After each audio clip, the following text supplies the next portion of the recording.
So hello guys, welcome to our class. और आज का अपना टॉपिक नहीं, आज अपन नया सब्जेक्ट स्टार्ट कर रहे हैं ना, इकोनॉमिक्स। देखो, इजी सब्जेक्ट है ना, थोड़ा सा अपन कॉमन सेंस लगाते जाएंगे ना तो चीज़ें समझ में आती रहती हैं।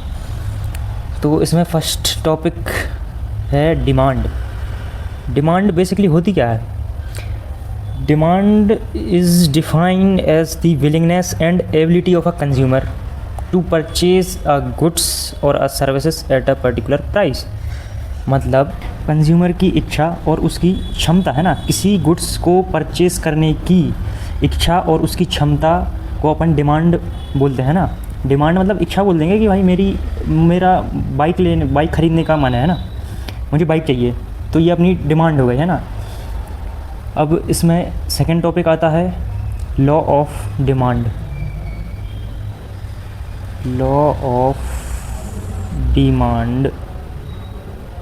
अब ये होता क्या है लॉ ऑफ डिमांड, है ना। लॉ ऑफ डिमांड ये बताता है अपन को कि अगर किसी पर्टिकुलर गुड्स की प्राइस बढ़ेगी तो जो कंज्यूमर की विलिंगनेस है ना, कंज्यूमर को गुड्स ख़रीदने की जो उसकी इच्छा होगी अब वो कम होगी। क्योंकि फॉर एग्जांपल जो अपन ने मैंने मतलब अपनी इच्छा थी क्या, बाइक ख़रीदने की, है ना। उसका नॉर्मल रेट है 1.5 लाख के आसपास, है ना। और अब अपन एक एग्जांपल ही ले रहे हैं ना। अब मान के चलो उसकी प्राइस हो गई अब 2 लाख रुपए। तो अब क्या वही इच्छा रहेगी क्या मेरी कि मुझे बाइक चाहिए? नहीं, ऐसा नहीं हुआ। क्योंकि बाइक के प्राइस तो बढ़ गए, तो बाइक के प्राइस बढ़े तो अब वो मुझे नहीं चाहिए, है ना। और अगर इसी बाइक के प्राइस कम होते, अगर ये जो 1.5 लाख की अपनी बाइक आ रही थी, अब वो 1 लाख में मिलने लगी अपन को, है ना। तो क्या अब अपनी डिमांड बढ़ेगी क्या? हाँ, बिल्कुल बढ़ेगी। क्योंकि अब वो उसकी प्राइस कम हो चुकी है ना।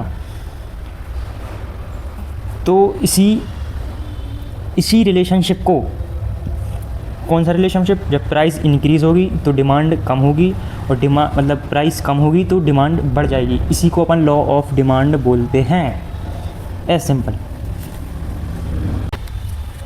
और ये जो प्राइस और क्वांटिटी का रिलेशनशिप है ना, ये इन्वर्सली रिलेटेड होते हैं एक दूसरे से। मतलब एक ऊपर जाएगा तो दूसरा नीचे आएगा, है ना। ये हो गया अपना लॉ ऑफ डिमांड। सो अपना नेक्स्ट टॉपिक है प्राइस इलास्टिसिटी ऑफ डिमांड, है ना। इसमें अपन 2 एक्सट्रीम केसेस होते हैं ना, तो सिर्फ अपन दो केसेस पढ़ेंगे। एक्सट्रीम केसेस हैं 2। तो पहला कब फॉर्म होता है? पहला होता है perfectly elastic. Means perfectly elastic का मतलब पहले अपन मतलब समझते हैं, फिर अपन समझेंगे कि ये किस मार्केट में ये वर्क करता है ना। ये अपना प्राइस हो गया, ये अपना क्वांटिटी हो गया, या फिर डिमांड, कुछ भी बोल सकते हैं। और ये अपन सपोज करते हैं प्राइस, है ना। ये 0 डिमांड है अपनी। तो देखो, परफेक्टली इलास्टिक जो डिमांड कर्व होता है वो क्या शो करता है अपन को, क्या बताने की कोशिश करता है कि अगर आपने थोड़ा सा भी प्राइस में चेंज किया ऊपर या नीचे, तो आपकी जो डिमांड है ना वो बहुत रैपिडली या तो इंक्रीज़ हो जाएगी या फिर 0 हो जाएगी। कैसे, मैं बता एग्जांपल से अपन समझते हैं। फॉर एग्जांपल कोका कोला, है ना, Coke. For example Coca Cola. तो उसका मतलब वो ले दे कि वो छोटी वाली जो बोतल आती है, अपन जस्ट एक एग्जांपल ले रहे हैं ना, वो बोतल आती है वो 20 रुपये की आती है, 20 रुपीज़। अगर मैं एज ए सेलर मैं कोका कोला की बोतल बेच रहा हूँ, तो मैं फॉर एग्जांपल मैं 15 रुपये की बेचता हूँ पर बोतल। जो मार्केट में 20 रुपये की बिक रही है, अब वो मैं 15 रुपये की बेच रहा हूँ। तो कस्टमर है ना वो बढ़ जाएंगे। मतलब जो मैं क्वांटिटी सेल कर पाऊँगा ना, वो मेरा हो सकता है डबल भी हो जाए, हो सकता है उससे ज़्यादा भी हो जाए। क्योंकि क्योंकि वो सस्ती बेच रहा हूँ, है ना।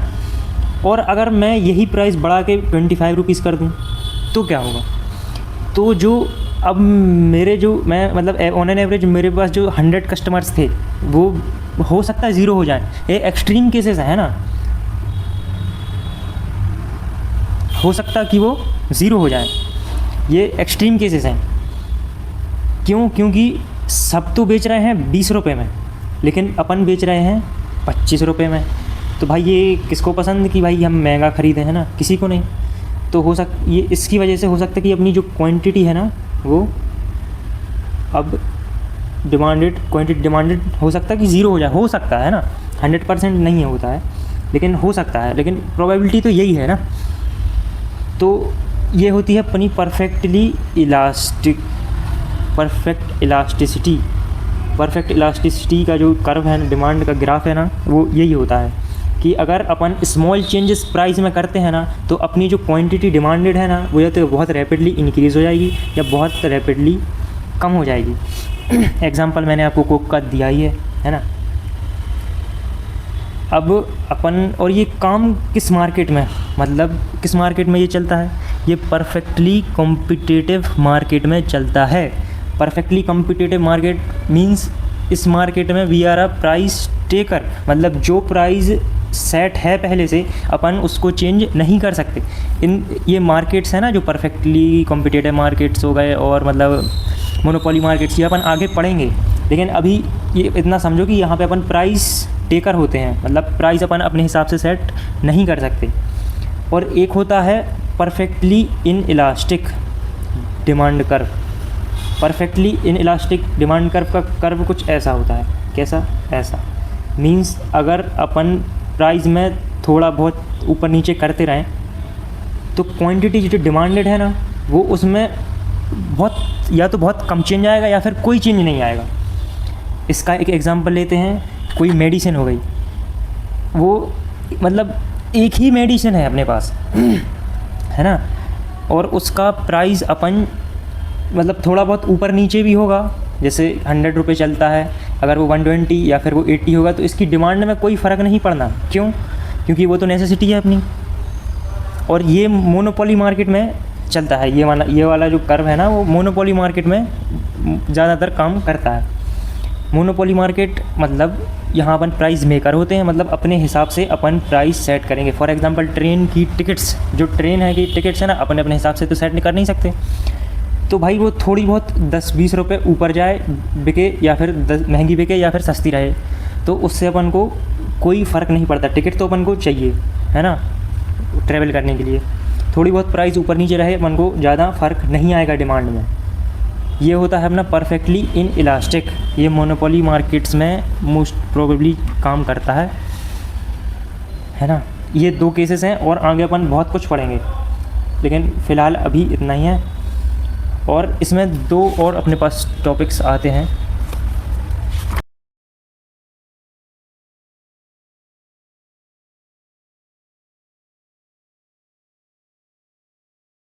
नॉर्मल गुड्स और इन्फीरियर गुड्स, इनमें डिफरेंस क्या होता है। नॉर्मल गुड्स पहले पढ़ते हैं अपन। नॉर्मल गुड्स होता क्या है? नॉर्मल गुड्स होते क्या हैं, मतलब अगर अपनी इनकम इंक्रीज़ हुई, इनकम बढ़ी, तो अपनी जो डिमांड है ना गुड्स की वो भी बढ़ेगी। तो जो गुड्स की डिमांड बढ़ेगी वो होते हैं अपने नॉर्मल गुड्स। अभी अपन एग्जांपल से समझेंगे। और इसका जस्ट अपोजिट मींस अगर अपनी इनकम बढ़ी तो जो अपनी डिमांड है वो उस गुड्स के लिए कम हो जाएगी। फॉर एग्ज़ाम्पल नॉर्मल गुड्स का एग्ज़ाम्पल लेते हैं, मतलब क्वालिटी ऑफ क्लोथ्स हो गए, मतलब अगर आपकी इनकम बढ़ेगी तो आप कपड़े भी तो अच्छे पहनोगे, है ना। और अगर एक ये एग्ज़ाम्पल हो गया नॉर्मल गुड्स का, और एग्ज़ाम्पल गोल्ड ख़रीदोगे आप, आपकी इनकम बढ़ेगी तो आप गोल्ड ख़रीदोगे, ये भी आपकी नॉर्मल गुड्स हो गए। आप बाइक ख़रीदोगे, ये भी आपके नॉर्मल गुड्स हो गए। अब इन्फीरियर गुड्स कौन से गुड्स हैं? इन्फीरियर गुड्स वो गुड्स हैं मतलब कि आपकी जैसे इनकम बढ़ी और आपने बाइक ख़रीद ली, और पहले आप पब्लिक ट्रांसपोर्ट्स में ट्रैवल करते थे, है ना, बस यूज़ करते थे आप पहले। तो इनकम बढ़ने से जब आपने बाइक ख़रीदी तो जो इसका यूज़ है ना पब्लिक ट्रांसपोर्ट का वो आपने कम कर दिया, मतलब इनकम बढ़ने से उसकी डिमांड कम हो गई। ये हो गया आपका इन्फीरियर गुड्स। पहले आप शौक के लिए नकली सोने की चेन पहनते थे, लेकिन आपकी इनकम बढ़ने से आपने नई गोल्ड की चेन खरीदी, तो ये आपने पहनना बंद कर दिया। जो नकली वाली चेन थी ये आपने पहनना बंद कर दिया, तो ये हो गया अपना इन्फीरियर गुड्स, है ना। अब इसके इतने एग्ज़ाम्पल मेरे हिसाब से तो बहुत हैं। For example Coke and Pepsi, ये हो गए आपके सब्स्टिट्यूट गुड्स, मतलब एक की प्राइस बढ़ेगी। फॉर एग्ज़ाम्पल कोक की प्राइस इंक्रीज़ हो गई, तो कोक की जब प्राइस इंक्रीज़ हुई तो उसकी डिमांड कम हो जाएगी। क्यों? क्योंकि उसका दूसरा सब्स्टिट्यूट पेप्सी अवेलेबल है, वही सेम चीज़ उस मतलब, और इस चीज़ के प्राइस बढ़ चुके हैं कोक के, तो आप मतलब कस्टमर पेप्सी पे शिफ्ट हो जाएगा, तो प्राइस मतलब पेप्सी की डिमांड बढ़ जाएगी, है ना।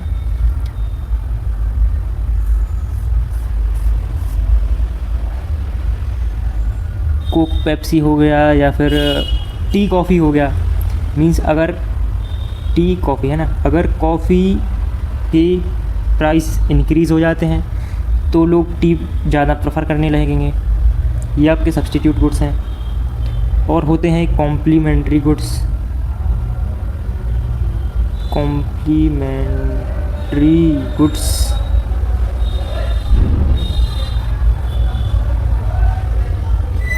कॉम्प्लीमेंट्री गुड्स वो गुड्स होते हैं जो एक दूसरे के बिना अधूरे से रहते हैं ना। मैं हिंदी में समझा रहा हूँ, आप डेफिनेशन जाके कैरिकुलम से पढ़ो, या फिर वायले से पढ़ो, या फिर स्वेदर से पढ़ो।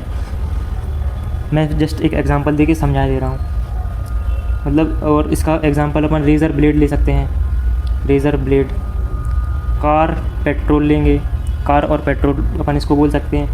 मींस अगर रेज़र के प्राइसेस इंक्रीज़ होंगे तो इसके प्राइस तो रेज़र की अगर प्राइस इंक्रीज़ होंगे तो इसकी डिमांड भी कम होगी, है ना। और साथ में अगर रेज़र की डिमांड कम होगी तो ब्लेड भी कम ही यूज़ होंगे, तो ब्लेड्स की भी डिमांड कम हो जाएगी।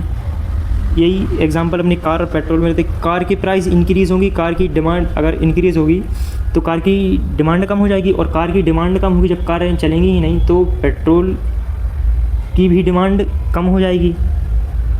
ये आपके कॉम्प्लीमेंट्री गुड्स हैं। लेकिन सब्स्टिट्यूट गुड्स में उल्टा था, है ना, कि एक चीज़ की डिमांड कम हो रही है तो दूसरी चीज़ की डिमांड बढ़ी जा रही है। लेकिन कॉम्प्लीमेंट्री गुड्स में ऐसा नहीं है, ये दोनों चीज़ों को लेकर डूबेगा, है ना। यही थे बस छोटे छोटे से टॉपिक्स, है ना। स्टार्टिंग के लिए ये इतना ही। अब अपन नेक्स्ट वीडियो में जो पढ़ने लायक चीज़ें हैं उनको पढ़ेंगे, है ना। अभी तक तो ये मैं मजाक कर रहा था, मतलब छोटे छोटे कॉन्सेप्ट थे, इनको समझना ज़रूरी था, है ना। इनके बिना आपको आगे चीज़ें समझ में नहीं आती उतनी ईज़िली, इसलिए ये पढ़ाना ज़रूरी था। तो मिलते हैं नेक्स्ट वीडियो में, तब तक के लिए।